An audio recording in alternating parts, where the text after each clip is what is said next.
Hello, everyone. Welcome back to Shouting into the Void on this here YouTube channel with myself, Connor, and my friend Liam, who I think is this side, maybe this side, I never remember. This is the, I say weekly in quotations because we're taking another break after this, the weekly video series where we discuss episodes of Doctor Who, specifically New Who, which started in 2005. We've gone through Series 1, Series 2, Series 3. We're now at Series 4, Episode 2, Fires of Pompeii, starring the 12th Doctor and Amy Pond. I mean, David Tennant. And, Good God, you're not wrong. I know. No, this one is the TARDIS team of David Tennant and Catherine Tate as the Doctor and Donna Noble. Donna's first official trip in the TARDIS. Wow, it's not even her first trip back in time, is it? Because they went back in Royal O'Brien to look at the thing. Her first official one as a companion, and they go to the happiest of places, Pompeii. But if you close your eyes, yeah, and they have to. There seems to be some weirdness going on. Some people are turning to stone partially. Some people can predict the future with surprising accuracy in some cases. And yeah, it just seems all very sus. They don't really want to stay there, but Peter Capaldi has stolen the TARDIS, not for the first time in Doctor Who, I might add. And yeah, they effectively they just want to get out of there, or at least the Doctor wants to get out of there. This does present some moral dilemmas, especially for Donna, who wants things to be changed. Naturally, because there's a pretty big natural disaster about to happen. And there's all kinds of stuff going on, but it all boils down to classic Doctor Who. The Doctor must defeat the villain, but at what cost? Which is always the case. Every single episode is this. But yeah, we even have the Doctor and Donna stood in front of a circuit board when we want to do panicked exactly. again. Who knew? God, who knew this would happen? But yes, what did you think of the episode overall? I really enjoyed it. Mm-hmm. I prefer this to Partners in Crime. Interesting. Yeah, I had a lot of fun with it. I mean, I do have, a few little issues, but I did struggle to properly come up with ones that I'm like, am I just being facetious with this? Yeah. Am I just being petty? So yeah, I don't have like too many genuine issues with it. It's one of those ones where I feel like it is a bit bad. Yeah. But I'm also like, I'm not sure I care because I'm just enjoying the ride with it. I think there's some great performances in there. I like the kind of moral dilemma. I like the setting of it. I think having like a Pompeii episode, quite the bold choice to kind of go for it. But I do like, to an extent, what they did with it. It almost does feel weird that it's just like, these people could have actually been saved. Yeah. Lol, the Doctor kills them. He has to commit a genocide, so come on now. Well, it's part of his character at this point, genocide, isn't it? Yeah. Never does it again, obviously. Oh, never again. No, certainly not. Yeah. But anyway, I had a lot of fun with this one. I actually think the sci-fi elements are the weaker parts of it, which I don't often say for Doctor Who. But regardless, I do have a lot of fun with this one, and some of the characters and the big emotional moments I think really do still stick the landing 13 years after this episode first aired. God, Jesus. But yeah, I actually really, really enjoyed it. I thought I would. I remembered liking it a lot, but then I was like, I remember liking 42 and I didn't. So I'm glad that this one actually did hold up in my mind and my viewing. So yeah, I really liked it. Oh, fair enough. I think I liked it probably about the same as Partners in Crime. That's not to say I disliked it, obviously. I just think for me, especially more so in the first half, it felt like it was meandering a little bit. I found myself like disinterested, and then it ramps up and it gets better, and I'm like, and the end, the end is what makes it really, the moral dilemma, the choice. If this was just like not set in Pompeii and they didn't have the last 10 minutes or anything, I think this would be entirely forgettable. That's it, I think. And then we get that there's a couple of episodes where the ending is what people remember the most about, and therefore it elevates it, and that's fair enough. The ending is part of the episode, so it can do that. And I did like this one. I think it helps that most of the characters in this are likable and you like watching them. Even some of the like very small minor characters that you get, like the shopkeeper at the start. He's pretty entertaining. Sold it, didn't I? Yeah, exactly. And it's great. And it's, again, you relate to a lot of them because of what Russell does. Well, not even Russell, but what's done with the writing. It feels like it's a 21st family in Pompeii, which I imagine caused a bit of annoyance among historians when this first aired. They probably didn't like that. They were like, oh, they're just treating it like the same, but it's obviously to show that and critics. they're people. As a surprise. I've actually been generally surprised. Mm. I think it just shows that I was not on the internet that much when this was airing, because there is just as much negativity about this as there is nowadays in Doctor Who. They just found different things to be angry about. They're like, oh, it's time for a change. It's the same old stuff again. After a poor series 2 and 3, here we are again. I'm like, people have always hated Doctor. How did I not notice until like recently? But there you go. It's strange, I find it quite cathartic in a way that people just hate it no matter what. It's just it's like not you what they being blame. Crazy. Yeah. No. Yeah, I think that's fair. And I don't. This episode doesn't deserve any like massive harsh negativity, I don't think. No. I have some issues with some of it, and a couple of them are things that are often problems with the show anyway. But we'll come on to them. And we always start the episode with 3 positives, and then we have 3 negatives if we've managed to reach our capacity. But sometimes we have more. But yes, we will start with the positives. And what is your first one of this episode? David Tennant and Catherine Tate. They're my second. I've merged them together. Yeah. I originally just wrote down Catherine because I think she's phenomenal in this one. But the last 10 minutes, they actually give David Tennant a lot of really good stuff to do. I'm like, oh, good. He's not just Water Pistol Doctor in this one. Yeah. He actually does have some proper meaty stuff when they get into the Gallifrey elements of it and stuff. And that scene with them, actually, that's my other positive. So I'll talk about that scene a bit later on. But they are incredible this episode. I love watching the Doctor and Donna together. I think it's such a good TARDIS team, and right off the bat with this one, their first proper adventure together in this way, they're already like at proper odds about morally what to do about it. And I like that we have a companion who's not swooning over the Doctor or trying to impress him. She's like challenging him and what he believes, and what he does with his life when he has to face consequences like this. So that's something really fresh and new that I really enjoy.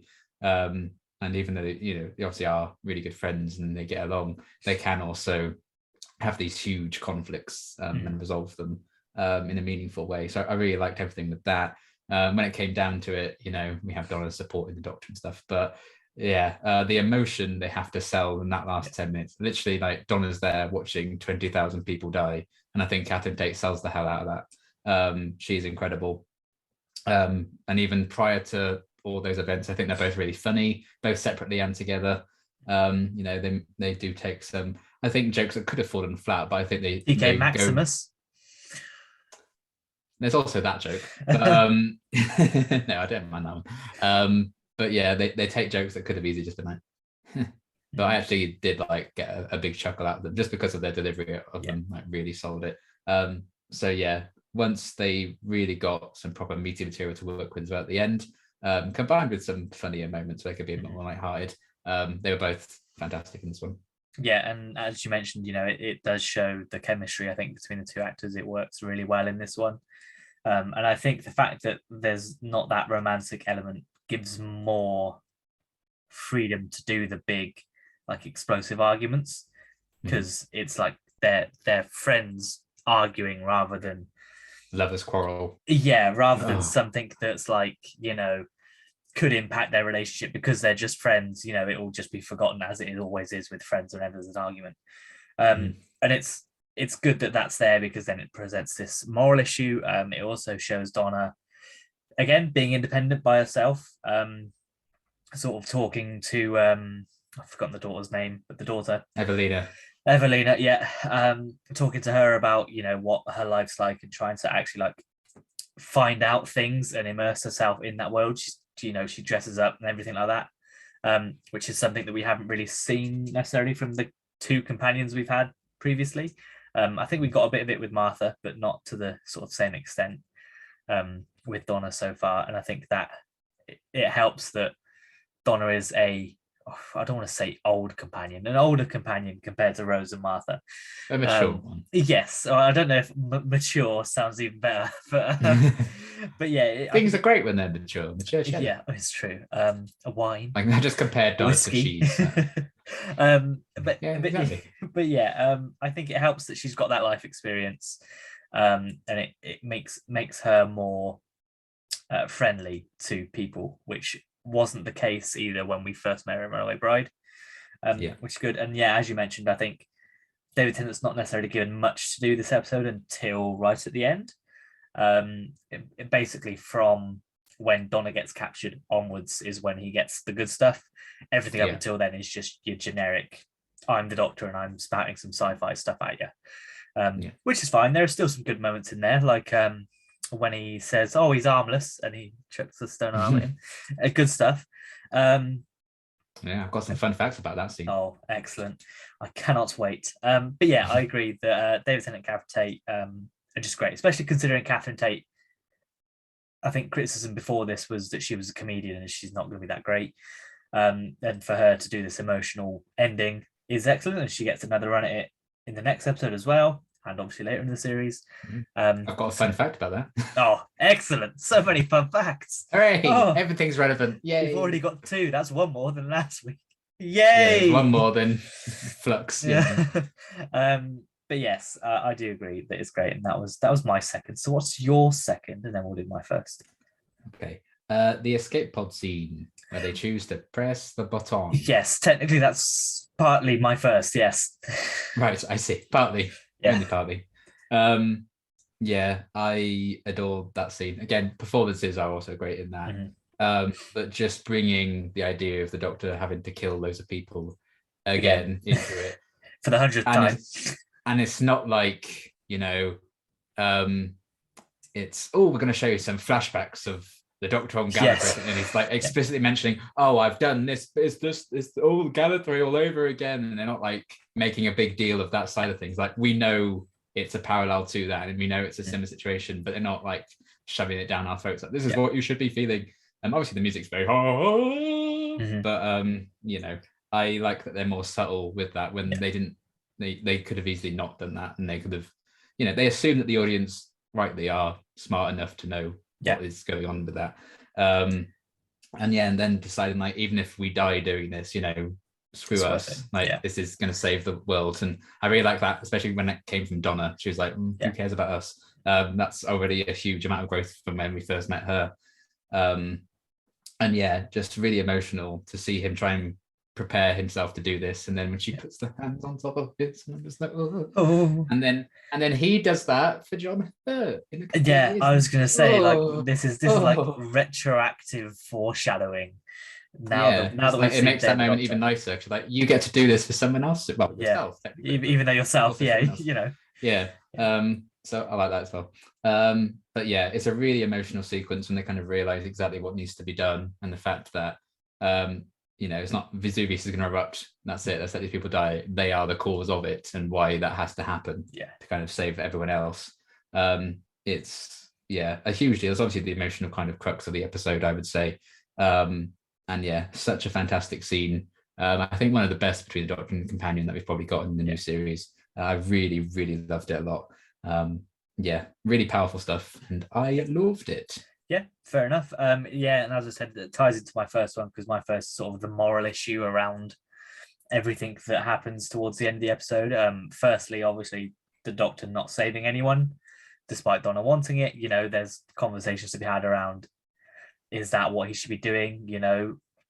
Is that something that he and we get, that leans into Time Lord Victorious, which happens sort of in his specials, where he's like, no, I'm fed up of doing this. Fed up of just letting people die because history is supposedly telling me to. So it plays into that, and it sort of hints towards that, which is good. It sort of implies that Donna's the reason why Time Lord Victorious exists, and you could argue that maybe she is. losing her, I think, was the tipping point for him in the first place. Yeah, she's still around. I don't think he'd have gone down that path. So no. And then even then, it's the whole: do you kill off a town to stop the aliens, or do you stop the aliens to save the world? It's the whole Star Trek, one life isn't more important than the needs of the many outweigh the needs of the few. Exactly. And it's very that without explicitly saying that. But it's a common thing that I think a lot of sci-fi and dramas deal with. And yeah, I think it's done really well in an episode that probably doesn't deserve to have this kind of moral issue in it. Yeah. I mean, it's episode 2 of a series, and they're notoriously never that great anyway. And yeah, it's kind of like, oh, you're throwing a curveball of an emotional weight into this episode where it's about people turning to stone and big fire monsters. Okay, I'll go with it, and it makes sense. If ever it was sort of happen with a historical event, it kind of makes sense that it could be this one, given the amount of devastation it is and how far back in the past it is. It's not fresh, and it doesn't sort of tread on anything that could be construed as harmful, not very nice to people that maybe survived through it, because they're all dead. Even if they survived, they're now deaf. They're definitely dead now. So but yeah, I really liked it, and I think again it's sold by the 2 actors as well, considering it culminates to the 2 of them inside a tiny room, a camera in their face, and that's about it. And yeah, it does technically foreshadow Day of the Doctor, because obviously this event only really happens maybe a week, 2 weeks, a month before Day of the Doctor for David Tennant. I guess it depends on, because Day of the Doctor is between End of Time and Waters of Mars, isn't it? So that's only a year after this series. So yeah, it probably would have still been in his mind, which is great. I like to see that. So what is your third and final positive? Yes. The Pompeii destruction scene and Donna's reaction to it when everyone's kind of, I mean, it sounds horrible. I love the bit where everyone's love when everyone's dead, horrified, waiting for death. Yeah. I got really emotional watching it. I kind of teared up watching it. Just seeing Donna helplessly try and tell people, don't go to the beach, you morons. That's not safe. And then when she tries to grab the child, but then someone, like the mum, I'm assuming it's mum, not someone just kidnapping a child, beats her to it. Strike when the opportunity is there, I guess. Yeah, she's just like crying and pleading, and the doctor's just like walking along, trying not to like take it in. Yeah. He's gonna leave her behind. Yeah, bye Donna. He kind of forces her hand there, really. And then when he just walks past Caecilius and all his family, and she's screaming after him, he's just like, bitch, please, I'm leaving. That whole sequence, I think, is really emotional as well. Really great stuff. I love the music in that sequence. And I think even the extras, they're just giving it their all in that. Yeah. I would love to be an extra in that scene, because I think you really could just go ham, and why the hell not? So yeah, again, it's another example of a very emotional, poignant scene in the episode. Both in the same kind of 10-minute slot, granted, but there's just something about it that only Doctor Who could do that. Place someone from the present day, at the time of the present day, rather than 13 years ago for us, in a scene like that, and actually kind of witness that, and to an extent be the cause of it. It's just a very Doctor Who-y thing to do. But at that moment, it's not about the sci-fi elements of it. It's not about the pyro-viol, anything like that. They're out of the way the second they press that button. This is now about the emotional core of it. And they don't shy away from that. I think it's really great of them to do that. So I love that whole sequence as well. Very powerful. Yeah. And I think that's something that the Russell era, first Russell era of Doctor Who did really well, was showing the human impact of these kind of events. It does it a lot of the time. You see, if ever an alien invasion is there, you see the reaction of the humans, you see them getting killed in the streets, and that kind of stuff. And I think that's something that helps put Doctor Who sort of in your mindset of, oh, this could really happen. Obviously, this is set in ancient Rome, but still having that modern presence in it, you see that it's still the same. It's this, you could take that and transplant it into the real world, and it would still be the same reaction. And I think it does a good job of that. And it also sort of shows how the Doctor's still a little bit cold to the world after well, I guess after the Time War and after losing companions, and perhaps after losing the Master as well. He's like, if I can't save anyone really, so what's the point in trying? Yeah. Which is a good turning point for him. My sort of third positive is something slightly out of the wing, but it's the design of the pyrovile, both of them. Yes. Yeah, I nearly Um, went for that as well. yeah, I think I really like the big boy pyroviles. I Big don't boy. think the CGI doesn't really hold up, but again, it's 13 Mm. years ago, so that's Yeah. forgivable at some point. But they still look great. I like that they're kind of Centurion-esque with their helmets. I'm not entirely a big fan of them being stopped by a water pistol, but No. but fine. You know, you need a way out. And yeah, I just think they look great from a visual point, and it probably would have been better if they were physical things, but that's a lot of money to sink into a villain for one episode, so I can understand why they didn't do it. And I also think that the halfway pyrovile lady is very creepy and looks great. Mm. It's like horrifying when she like screams the name pyrovile. I'm like, Oh yeah, that always kind of please God. She just the actress does such a great job of sounding like she is constantly in pain. Yeah. Like, oh, Jesus. Yeah, and it's just it's so much makeup in that, but it's such like a basic makeup thing. It's obviously quite hard to pull off, but it's not like the cat nurse, you know, it's not like a full face of fur that you've still got to move through. It's just like a skull effectively made of stone. And yeah, I think they both look great, and I think they're definitely an upgrade on the adipose design, but they're two different types of design. Obviously, you've got the cute and cuddly in the first episode. Now you've got the gross and scary in the second one. Who knows what we described the Yud as in the third one? Cute and gross, maybe. Yeah. Except when they die, depends on the eye color, which we'll get on to next time. Yeah, I thought they were great. Even if the escape pod is obviously just a reused set from the Sontaran episode coming up. So a fun fact about that. Oh, I wonder what it is.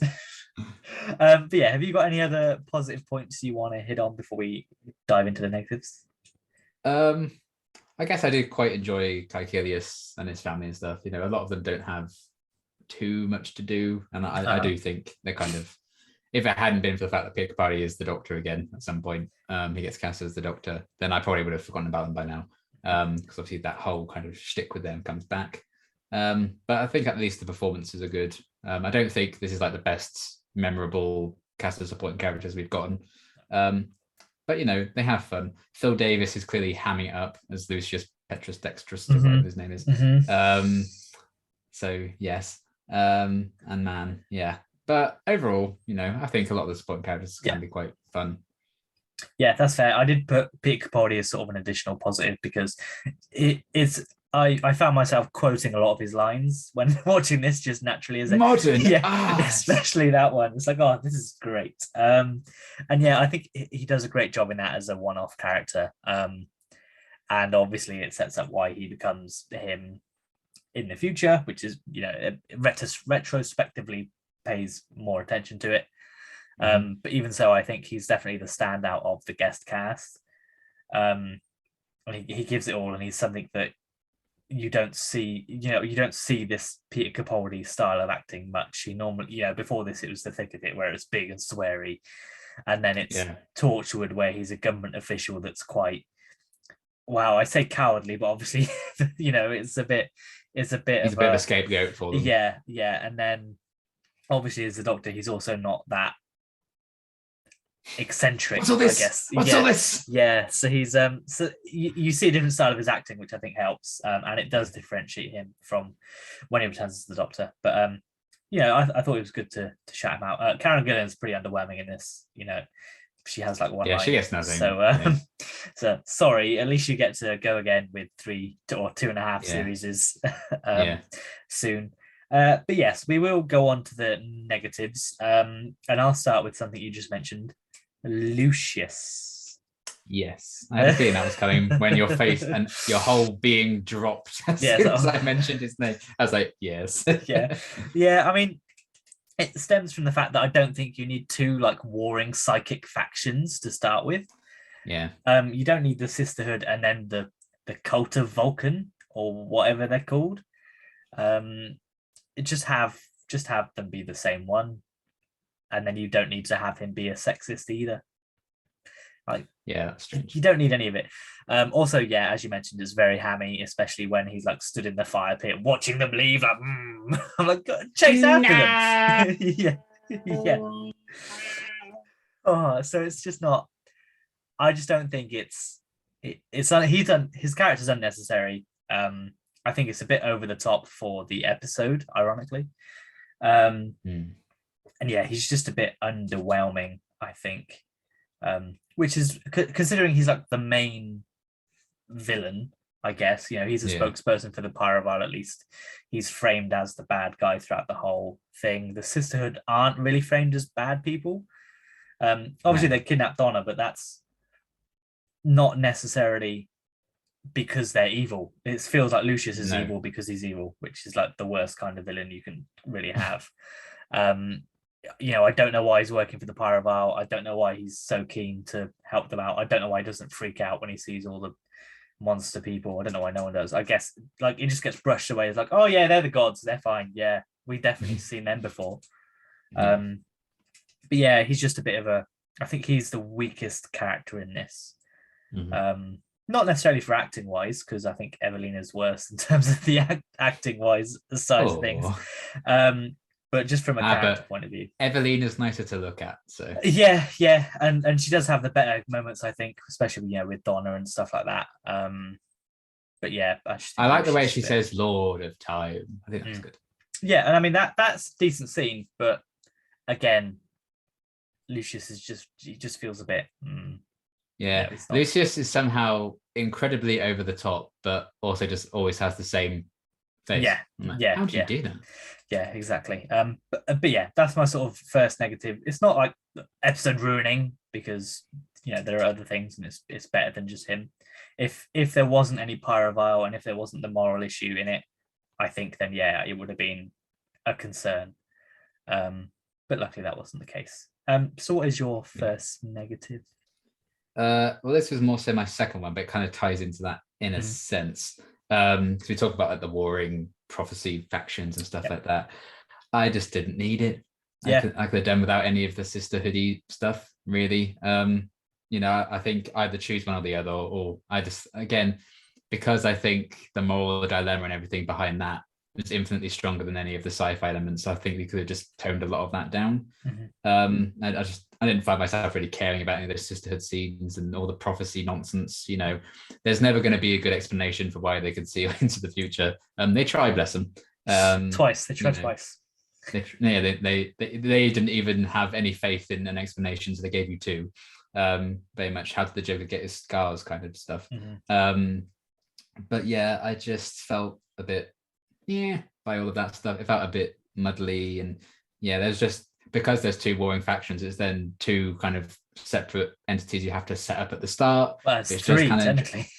I suppose. And then that all kind of just drags it down. It just feels like, oh, look at us setting up some future beings. And like, you don't need to set them up though, do you? Because they're fine on their own. It's very wink, wink. Like, she's returning. Yes, we know she was literally in the previous episode. I think there was a bit more of a gap before that, especially because you still do the things with her on the TV screen anyway. I'm just like, we don't need that.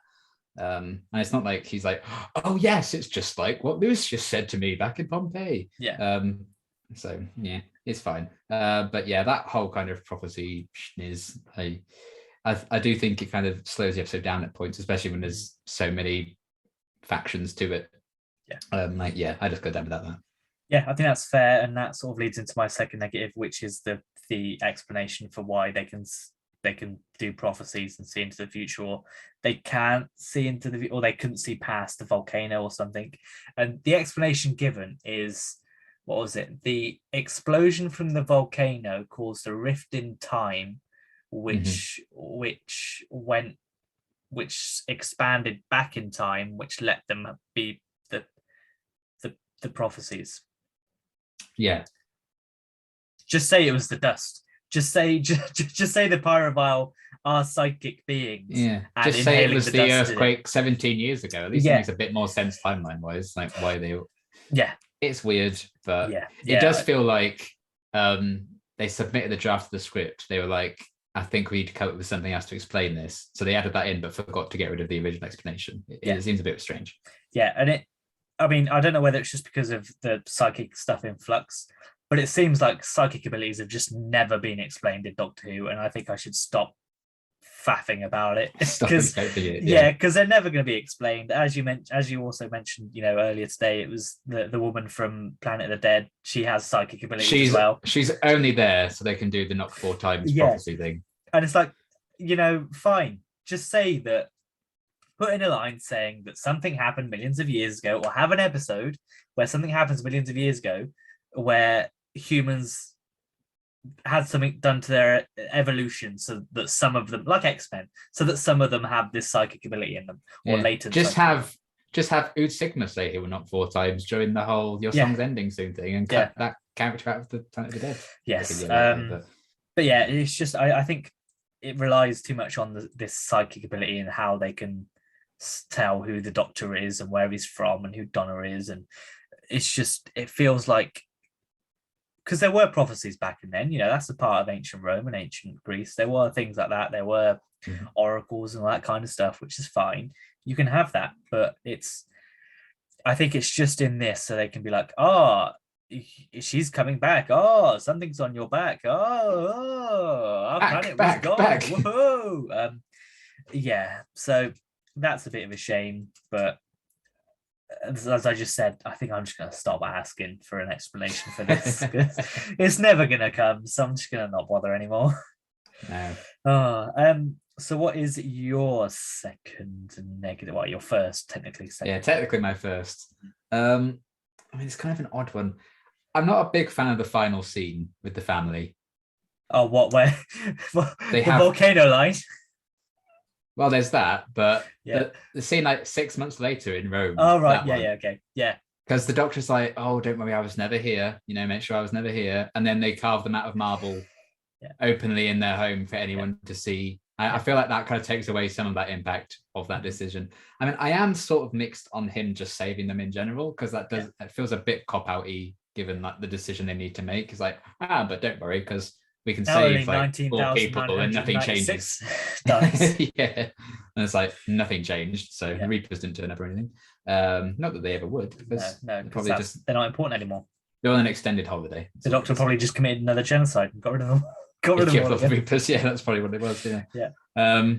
But yeah, it just seems like very odd as an ending to me. I get the joke; it's funny, household gods, blah blah blah. But I think it does take away from the Doctor supposed to not be involved in that, and it's just like, but here he is. Like people are going to dig that up in years, like ask questions like, what bloody hell is this? I mean, yeah, but then that's also quite a thing that happens a lot in Doctor Who, is that, and that's established in Rose, isn't it, where he's like appeared throughout all of these things in like drawings and in but JFK not a fixed event in time when they weren't supposed to save anyone. JFK was a fixed event in time, although he didn't save anyone. He didn't say JFK. Sorry, there's only one person who can say it's JFK. Didn't say JFK. But I get what you mean. It just felt weird, and I just kind of feel like some of the arcs for that family just went odd places in the end. Like, okay, they're suddenly proud of their son. It's because he's a doctor now, because he was inspired by the Doctor. Do you get it? Yeah. Do you get it? He threw a bucket of water at Pyrovile and killed it. The Doctor told them to be proud of him, so now they're just proud of him. Yep. And Evelina is now she wears short skirts. I like boys, and I wear short dresses, which is fair because she can just be a normal girl now. She's free, whatever. But it just seems like wrapping up their arcs when they didn't need to. Almost, no, they could have left it. They could have just left it there, just for a throwaway gag about household gods, which I feel takes a bit away from the anonymity of the Doctor and Donna's role in things. But whatever, it's fine, I guess. But it did feel like an odd way to end the episode. I'd rather, or maybe do that and then have the Doctor and Donna in the TARDIS, and that's the final scene. I think that worked infinitely better. But, or don't have him say I was never here. Or didn't have him say I was never here. Yeah. It does feel like it's just a scene that was sort of tacked on, going, "Oh, we've got 2 minutes that we need to fill. Let's just film another one." This episode was 48 minutes. You didn't need it. Get rid of it. There you go. Then. So who knows? Yeah, that's fair. I think understandable, even though it's a good joke and it makes it cool battles and time cards. That's what they actually did. Yeah, that's what they needed it for. They actually had they were like, oh, we need another card. Put something in the episode so we can make it. Oh, You need Household Gods 1, Household yeah. Gods 2, Household Yeah. Gods 3 for battles in time. Household Gods group. Yeah. It's just a load of flax. All the circuit boards, yeah. I think the circuit board is one of the cards. It can't not be, surely. It must be. But yeah, I get what you mean. That's fair enough. My sort of third negative, and it feels like I'm saying this almost every other episode, is the conveniences of this episode. Convenient. First of all, it's very convenient that room they were trapped in was an escape pod. True. They didn't know that going into it, and they even say, "Oh, we're not going to get out of here. We're trapped." Whoops! Oh, it's an escape pod. Well, how about that? Oh, good. Goodbye, everyone. What a big convenience it was that Peter Capaldi and his family took the TARDIS, and she so happens to be someone that's with the Sisterhood and is also about to be visited by the other bad guy of the episode. That's very convenient. Yeah, they literally would have pissed off if he hadn't had that circuit board ready for him. Yeah, exactly. And yeah, I mean, to be fair, those are the two main conveniences in this, but they're quite essential to the plot. If Peter Capaldi didn't buy that, they never would have found the two soothsayers. They never would have seen the problem. They would have gone. And thank God it's an escape pod. That's such like a ex machina of, oh yeah, they escaped. There you go. Well, hey, it was a thing they could get out in. It's like, what? Just if you're going to do that, just have like a door be next door so they can just leave, because it's the same thing. Yeah. I mean, again, it's probably like the psychic thing, whereas I should just get used to it. It's just writing. They write themselves into corner. We know Russell does it a lot in his episodes where they're like, how do we get out of this? What have we done? Oh no, okay, I guess he can use the Archangel Network and regenerate himself. Yeah, that's fine. Put it back in the box. Yeah, basically. Yeah, it's mildly annoying that it just works out so well for them. It's not quite the same as they turn up and something is happening, because that's that's explained in like future episodes as the TARDIS takes them there based on what needs to be happening, and also that's just the nature of TV. You wouldn't start writing the episode from a boring bit when nothing's going on. So I can forgive that, but it's the convenience of being like just walking into the family and be like, oh, thank God they all bought it and all came in like that. But hey, that's also writing, so I can't really complain. That's writing, folks. Yeah, literally. So what is your final negative? Yes, I do feel like Pyrovile, they were a bit wasted potential wise. So I think they're a really good design. And I like the Pyrovile Priestess and everything as well. But I do think like the foot soldiers and stuff, just have them be like the main form, I guess, because they're like, oh, I bet they're just foot soldiers and like not adult Pyrovile or anything. I'm just like, so are we going to see the big boss? Are we going to see what Pyrovile actually look like? Or we just they just don't do that? We don't see that really. It would have been cool to maybe fill in some of those gaps. And then just being defeated by water, it just a water pistol. A water pistol, no less. Not even just goes like, oh well, they can get out of this because they can be stopped by 70% of what's on Earth. So that's kind of a shame. And while I really do love the designs, I do think they're a really cool looking monster. They spend most of the episode screaming at a vent, and then bursting through the ground. I'm sure a lot of it's budget, etc. Of course. I feel like they didn't do enough with a monster that looked so cool, and it feels like not really something they can necessarily do again. So I think the concept of them being made of stone, so they get completely smashed up upon crashing onto Earth, and have to rebuild themselves and get new forms and stuff. I think that's a really neat idea. I like that a lot. But they just don't do that much with that, and instead we get Lucius speaking for them most of the time, which is a shame. I think they could come back as a villain because it's unlike the gas mask zombies where they're sort of unique to this point. It mentions that they have a home planet that they came from, and we know that It's been planet, returned now. yeah, we know that planet's not been destroyed and that it's still out there. Well, unless the Flux got it. I mean, yeah, that's true. So it might not be anymore. All those lost planets are now all destroyed. Yeah, exactly. Good trash now. Oh, poor Clom. No. Clom, no.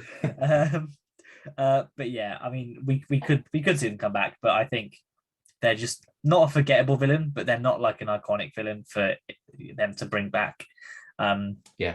You know, if you're bringing anyone back from the 4 Brussels series, are you going to pick Pyrovile as the first ones to come back? Probably not. It's probably obviously. Yeah, exactly. It's probably a step above the Absorbaloff and the Isolus. Yeah. It's probably Isolus, Absorbaloff, Pyrovile. Oh no, sorry. Alive Sun, Pyrovile. But then again, the Alive Sun did come back in Rings of Act 10, so not the same sun, but no, true. The concept. When's the Wire coming back, guys? Oh yeah, I forgot about the Wire. God. Okay, Pyrovile, the Wire. And don't forget the slabs. The slabs need to come back. It's more time. Yeah.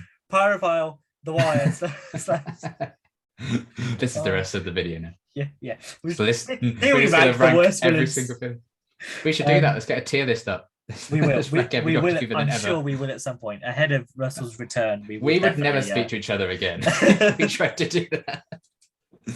Oh, imagine that. Yours Sidemen, mine's Daleks. Like no.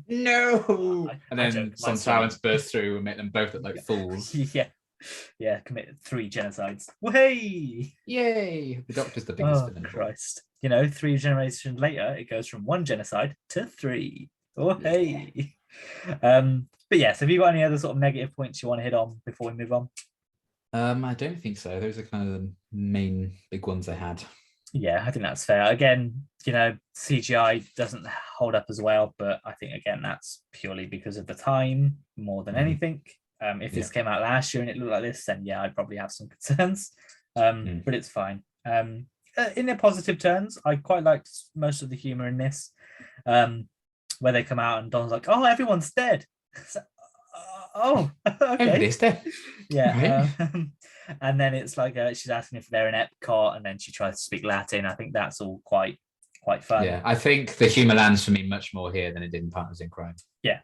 I think that's fair enough. I don't like the weird poetry battle that they have when Lucius is invited. I'm like, oh, we had this with Shakespeare. Can we not do it again, please? I don't care. I don't care about this. But yeah, it's just a dick measuring contest, isn't it? Effectively, between 3 people in the end as well, one of which is a girl. So, you know. Well. But yeah, I think it's fair enough. Overall, I quite enjoyed this episode, which is good. You know, that's what you always want. And to add to the enjoyment, we now get some fun facts. Hell yeah, we do. Whoa, hey. Got 2 pages of them. Oh boy. Yeah. I mean, some of them are quite long, so we'll get to them fairly quickly. Nice. Okay, fun facts. The purchase of the TARDIS in the belief it's modern art is a reference to one of writer James Moran's favourite classic stories, City of Death, with the 4th Doctor, in which a pair of critics, one of them played by John Cleese, see the TARDIS parked in an art gallery and discuss its artistic merits before being left shocked as it dematerialises in front of them. It is a very fun. The Pyrovile were originally called Pyrovilaxians. They shortened it to Pyrovelians and then to Pyrovile. Isn't the planet called like Pyrovelia or something? Like Pyrovilia, yeah. So they combined Pyrovilaxians and Pyrovelians and made their home planet ultimately. But Pi. This was originally episode 3 of the series, with Planet of the Ood being episode 2. But this was swapped around. On the decision, Rusty Davies said, and I quote, "Since the Ood tale is surprisingly dark, I thought it would undercut people's comedy expectations of Life with Donna. But then at the read-through, I thought the Ood episode was dark to the point of grim. It's a very macho, testosterone-fueled script, and they're never my favourite. So yes, it's better as the 3rd episode. Yeah. So don't tell they're not my doctors. Rusty Davies does not like testosterone-fueled scripts because they're going to lose their minds and they're going to hate everything. You know, he's saving Doctor Who, so obviously, yeah, he needs saving. BBC 4, by coincidence or not, probably not, broadcast 3 related programs on the same evening as the original broadcast of this episode: Earth, the Power of the Planet, an episode about volcanoes; Pompeii: The Last Day, and 10 Things You Didn't Know About Volcanoes. Wow. Unfortunately, they want BBC Four, so no one watched them. But Yeah, and the BBC Four still around. yeah. Nobody watches this. Kill it. The fountain prop is reused as the cloning vat in the Sontaran stratagem. And you already guessed it. The escape pod is also reused as a Sontaran ship Who in would the have Sontaran guessed? stratagem and the Poison Sky. So yeah, just that they really got this money's worth out of using. And they used it in Sarah Jane as well. Yeah, you got to milk those Sontaran pods. Yeah, hell yeah. This episode saw the Doctor Who debut of Karen Gillan and Peter Capaldi, who went on to portray Companion, Amy Pond, and the 12th Doctor, respectively. You're going to like Lucius even more with this fun fact. The Petrus Dextrus in Lucius Petrus Dextrus roughly translates to stone right hand. They're really subtle about it. Nice. So that's amazing. Fun. Yes. The names of Caecilius and his family were taken from the historical character Lucius Caecilius Iacundus, featured in Book 1 of the Cambridge Latin course, also set in Pompeii. Obviously. So this is when, this is when you're at uni, you only read one of the books you were supposed to read, and you just take everything in the essay from that one book. Literally. So that was their research. You read the first page, you're like, whoops, what happened here? The first and the last. Indeed. The Caecilius family scrambling to steady fragile valuables when the house shakes is inspired by a very similar scene in Mary Poppins, right down to the shouting of positions. So there you go. That'll be where the... Who would have thought Mary Poppins inspired the fires of Pompeii? That'll be in Mary Poppins where the house with the cannon on it fires. Yeah. Down the road. That's the one. Which obviously makes so much sense. Yes. Discounting some secondary photography in New York with no cast for Daleks in Manhattan, this is the first regular series episode filmed entirely outside of the UK since The Two Doctors, which was filmed in Spain in 1984. Where was this filmed? Spain? Italy? Yes, Rome. Yeah. Oh, it was filmed in Rome. Oh, nice. Yeah. Sometimes it doesn't matter if it's like historically accurate, they'll just film it. I mean, a lot of it is just indoor sets anyway, but they just happen to be in Rome this time, probably for the outdoor stuff. But, yeah. The events of this episode subconsciously affect the Doctor's future regeneration as he takes on the face of Caecilius, blah, blah, blah, blah, blah. The original script had the Doctor throw Lucius's arm to the ground to break it into pieces. Tennant requested this be taken out as it was too violent and destructive for the Doctor in an episode where he kills 20,000 people. In an episode where he commits genocide and kills 20,000 people. He and Catherine Tate still consider the final cut of this episode to be too aggressive by the Doctor's standards. Yes, because he commits genocide. Kills 20,000 kills 20,000 and almost leaves Donna to die as well. Yes.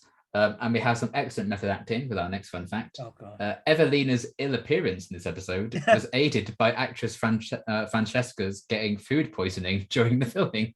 So she was like, you know what? I'm going to save the makeup team a job and just eat all these oysters that I'm allergic to or something. I don't know. So that's quite funny. When Lucius tries to have the Doctor arrested, the Doctor says, now this is Latin, so we'll give it. So I'm going to try my best.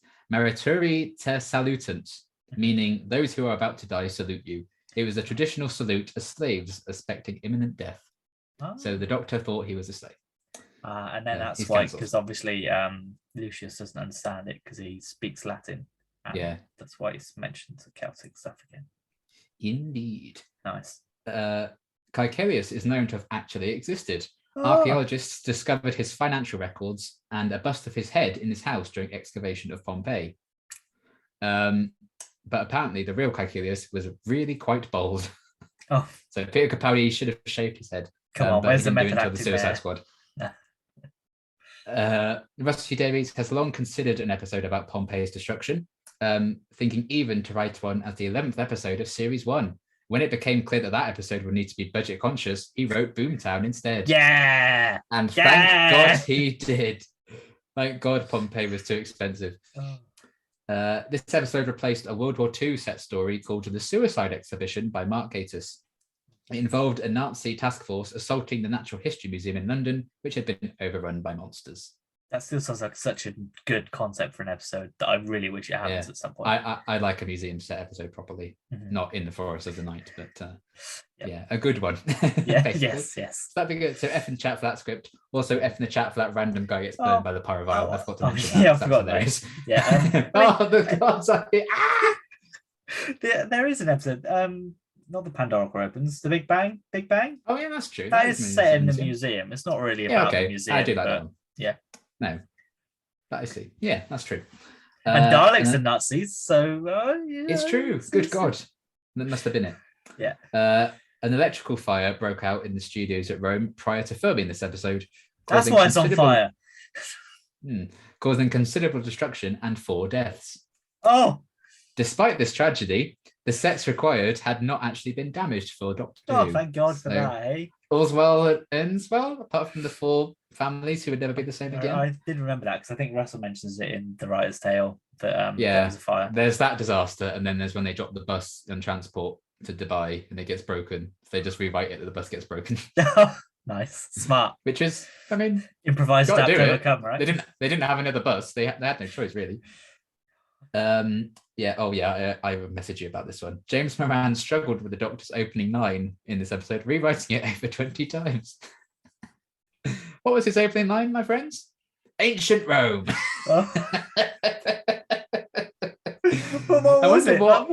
I wonder what those possibly could have been.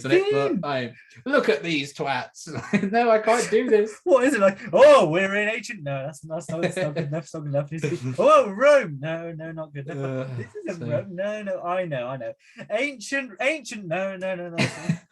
I like just the Doctor's first line. After that, it was a breeze. Yeah. But yeah, just what was the Doctor going to say? Stuck on the first line for like weeks, and then after that, yes, I got it. And it just goes. Just sweating. Yeah, he wrote the rest in like an hour. But yeah, that's funny. The driving force James Moran was given to write the episode was the moral question about warning Pompeii's people versus letting them die. Moran and Russell T Davies both praised Catherine Tate's performance in this regard, citing Donna's ability to help the Doctor in lose-lose situations as the reason the Doctor has companions. Yeah. And that's fair. they're probably right.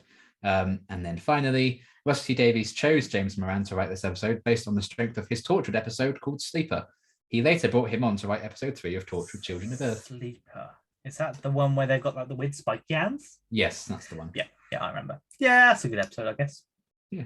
And there you go. He wrote for Torchwood Children of Earth as well. That is also very good, Children of Earth. It is very good. So, episode. How many episodes? Well done, James. How many episodes of Children of Earth? 5. So episode 3 isn't like the big one where the death happens. No, that's the one after 4, isn't it? Yeah. Never mind then. Not as good as I thought. Ugh. Oh God, James, get better. God damn it. Does he ever write for Doctor Who again? Or is it just this one? Lucky. So's James. Sorry, James. Get good, hey? I mean, you never know. He's coming back. You might get him on again. Yeah, that's true. I don't know how many of the older writers will return with Russell, if any. Who is he falling out with in the interim years? Yeah, Chris Ferguson. He's not a writer's fan. What writers? Yeah, I mean, I think it wouldn't surprise me if Moffat comes back to do a couple, because I don't think he's written much recently, has he? Well, he's filmed the show at the minute with David Tennant, isn't he? Is he? What was that? Yeah, I can't remember what it's called, but David Tennant's like a priest or something. Oh, lovely. Well, there you go. He's been on set filming that. Oh, well, there's so he's that. written a few things. Yeah, I think he's still working on Sherlock as well, isn't he? I think. I doubt it. Sherlock series. I remember reading something recently that Sherlock Series 5 was still like gonna come. Yeah, but they push that article out every year. Yeah, that's true. That's true. But yeah, it wouldn't surprise me. He's obviously aware of the show and still follows it with his whole Weeping Angel blunder. He still writes books for it. He wrote something for Lockdown. So and isn't one I of wouldn't the, be surprised. Isn't one of the Target novels? Isn't one of the Target novels written by him as well? Yeah, and Stephen always asked Russell to come back during his tenure, and Russell was always like, "No, I'm done." So maybe it will switch now. He's like, as soon as I'm back, maybe you come back. Yeah, do you want to go back? So, I'd be fine with that. We'll some of his best episodes came as the sort of standalone ones in series 4, I think. If he doesn't need to feel like muddled by a whole arc, I think he does write some exceptionally strong stuff. Yeah, so. Which we'll obviously see in this series as well.